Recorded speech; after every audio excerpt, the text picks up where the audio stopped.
Hello, hello, and welcome to another episode of Relinquishing Control. My name is Isabella, and I am the host, if you didn't know that already. I am in a giddy mood right now. It is later in the evening. It is 11:22 p.m., and I should be sleeping right now. I have a class at 8 a.m. tomorrow morning.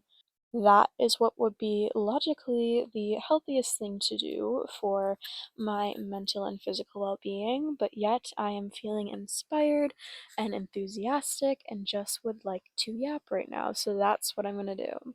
I have like this long list in my notes app of different topics that I want to discuss in my podcast, but then I'll think of something and that's not on the list, I'll write it down, and then I'll immediately just make an episode about the most recent thing I wrote down because that's the thing that I feel most called to and most passionate about. So the list is really just a backup for if I ever feel like I'm in a rut and no new ideas are popping up. Like I had a plan for a different subject that I wanted to talk about in this episode, but then I thought of this and I was like, this is so much more exciting to talk about. Like I just am so passionate about this.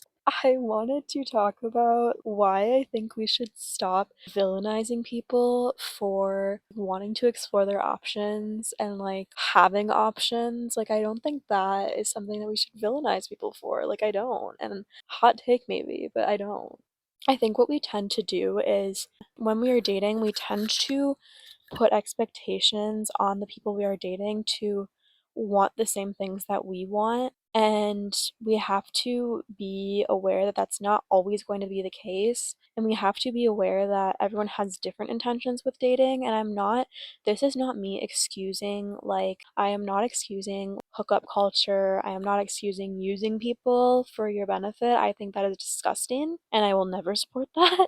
But anyways, obviously if you find someone who you are happy with and you guys are together and you're happy and you're both happy in the relationship and it's like say this is like your first love, it's okay to stay with them. Like I'm not saying you should go break up with your boyfriend or girlfriend because you haven't dated other people. I think that's great if like you just know that's your person and you're like just so confident and you're just with them. Like I think that's awesome. But I also know for some people that's not always the case. There's a lot of different ways that our lives can play out and I think that for me what I found is so impactful is having this period of time where I'm mostly single. I've had a few like short-term relationships, but having this period of time where you're single and focusing on your goals and your passions and growing into yourself and learning about yourself outside of a relationship, I think that's so huge. And then at the same time, you're getting to know different types of people, getting to know what you would like to have in a future relationship, what you don't like in relationships, and what qualities you find attractive. It's such a great way to learn about yourself because we can learn so much from other people.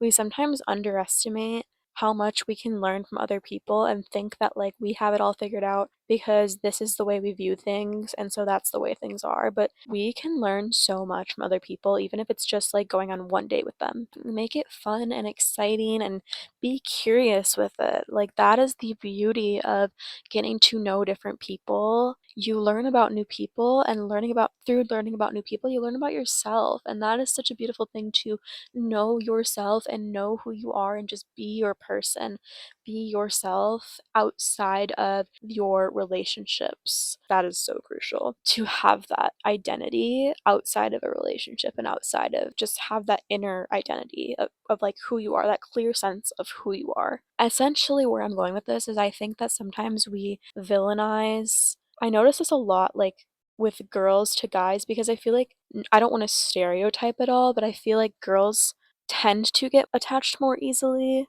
and guys tend to be more like avoidant just from my like observations, but I obviously am not generalizing. I know this can go both ways. People who can get attached more easily, they sometimes put the expectation on the other person they're dating to like be that person for them and like to be the one. And I think sometimes what we don't realize, because I'm guilty of doing this as well, is we don't realize we're putting that pressure on that one person to, first of all, want the same thing out of a relationship that we want, and second of all, like to be the person for us.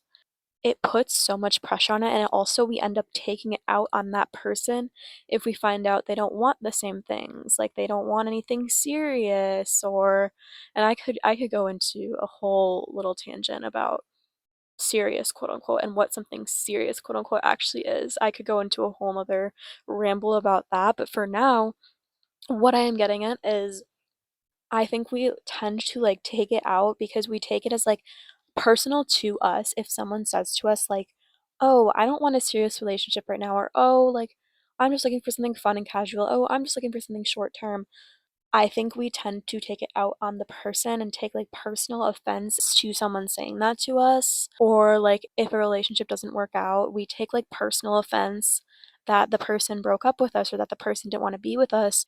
Like obviously shit hurts. Like we develop feelings for someone and shit hurts when it doesn't work out. Shit hurts when they don't meet our expectations, but this is where you can free yourself. This is where you can free yourself so much and just like stop villainizing the other person when you're dating and just really like be free in dating and realize that everyone has their own goals for dating. I think that if you can stop putting expectations on the people that you date to want the same things as you and to act a certain way towards you before you know who they really are and before you know what they really want.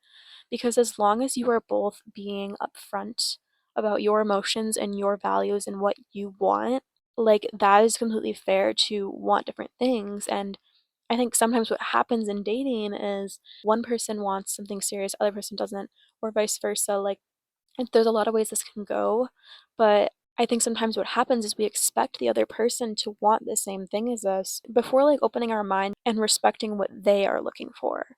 And I see this a lot because there's a huge like situationship hookup culture at my university, and I think like what this kind of stems from is people are scared of having relationships, but also I don't think people know. I don't think people know what they want, and then one person, and then people get attached to the idea of like finding a person and like being with a person that they don't even think about, well, wait, is this person actually valuing me? Is this person actually meeting my needs? Does this person actually want the same things as me, like out of a relationship?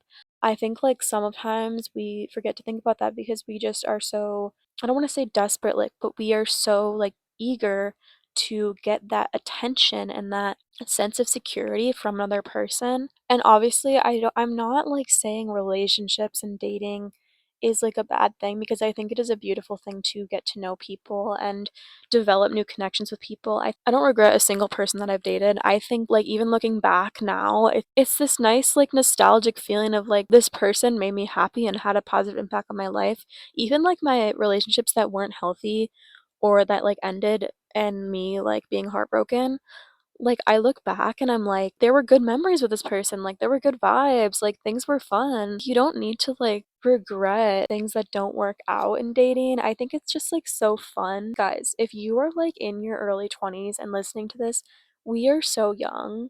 If you are single right now, we are so young, you guys, and we have so much life ahead of us. So, moral of the story is figure out what your expectations are from dating before you go out and date because if you don't do that, then we tend to project our frustration that these people aren't meeting our expectations onto them when really we need to be intentional about who we're dating if we have certain expectations and these people don't have the same values or expectations on their end. Because if you have different wants out of dating, if you have different dating goals, it's not going to work and you're going to resent that person for not giving you what you want when really you are responsible for dating people and seeking out people who are looking for the same things as you and who value you just as much as you value them. I think whatever you got to do, you do. Like do whatever you got to do that makes you happy. Like if you like just casual like flings, like do that. Like go you. Like whatever you can what is actually like healthy for you and fulfilling for you, like do that. I'm not trying to tell you how you should date or the correct way to date or have relationships. I'm genuinely just saying be intentional about it. Be intentional about what you're looking for and what your goals are and be upfront with other people about this. Like if you're someone who wants something casual or doesn't want anything serious, like be upfront about that with the other person so that they're not expecting something serious to come out of it and get hurt by that. I don't think you are doing anything wrong by wanting a certain thing. The way that morality can be sacrificed sometimes in dating is when we don't communicate what we want and we kind of string people along and take advantage of them when we know they want different things from us. That's where kind of things need to change a little bit, at least from what I've seen from my experiences. Besides that, like, have fun, go live your life. Nothing matters, like, literally nothing. Like, we are on a floating planet rock in the universe. Getting to know new people is so fun and exciting. Having new experiences is so fun and exciting. Dating can be so fun and exciting. It's like you get to learn. Like it's a learning experience. It's so fun. Like make it fun. Like don't make it so deep all the time. Like obviously emotional connection, beautiful thing. Beautiful thing. Something I really much very much value in my relationships, intellectual connection, like gorgeous, stunning, love. But guys, also have fun with it. Have fun. Please have fun and be upfront about what you want and be honest with the other person because they deserve honesty. If we can all maintain morality in dating, which I know obviously not it's not possible for 100% of people to maintain morality. There's no black and white definition for what morality in dating is, but if we can all make a little bit more of an effort to be upfront about our intentions with each other and what we're looking for out of a relationship or what our intentions with dating are, do you realize how many more people will be happier and how many less people will be hurt? I think hurt is meant to happen sometimes for growth, but think about how your actions and your desires might affect someone else if they are not looking for the same things. Just think about that for a second. If they are not looking for the same things and you assume that they are going to be okay with you not wanting the same things, think about how that can affect you. Think about how that can affect them. Let go of control, let people be who they're going to be, and just have fun with it. That's really all. And maybe this was a no-brainer, and maybe I'm just coming to some revelation that everyone else already was aware of and already thinks this way, but this is for you guys to applaud me then. Just come applaud me, come congratulate me, come give me a pat on the back if this is a revelation that you've already come to, because I'm coming to it right now and I'm excited about it. So yeah, have a great rest of your day slash afternoon slash evening slash night slash dusk slash dawn. I love you so much. I'm so happy that you listened to this. Like genuinely, if you listened to this, you are amazing and I appreciate you so, so much. And yeah, thank you for being here. You are okay. Everything's okay. Everything's going to be all right. It is all in your favor. Everything that happens is in your favor. You have the power to turn any negative into a positive. You have the power to do so. Yeah, thanks so much for listening. Mwah.